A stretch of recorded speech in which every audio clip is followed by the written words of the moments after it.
Tren penurunan penularan pandemi COVID-19 di Korea Selatan tampak terus berlanjut. Otoritas Kesehatan Korea Selatan melaporkan penambahan kasus virus corona yang dikonfirmasi hingga Rabu dini hari sebanyak 103.961 kasus, menjadikan kumulatif kasus COVID-19 di Korea Selatan sebanyak 23.246.398 kasus. Angka tersebut mengalami penurunan masing-masing sekitar 11.000 kasus dari sehari yang lalu dan sekitar 35.000 kasus dari seminggu lalu.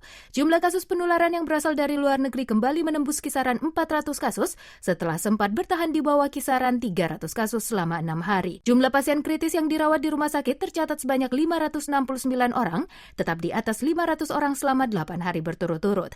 Sementara 75 kasus kematian dilaporkan sepanjang sehari sebelumnya. Sehingga total jumlah kasus kematian secara keseluruhan telah mencapai 26.764 kasus, dengan tingkat fatalitas kasus sebesar 0,12%. Sementara itu, pemerintah Korea Selatan memutuskan untuk melonggarkan aturan perjalanan dari luar negeri.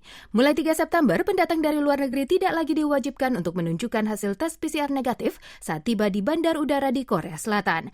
Di bawah protokol kesehatan terbaru, semua warga negara Korea Selatan maupun warga negara asing akan dibebaskan dari menyertakan hasil tes negatif COVID-19 saat masuk ke Korea Selatan melalui jalur penerbangan udara dan laut.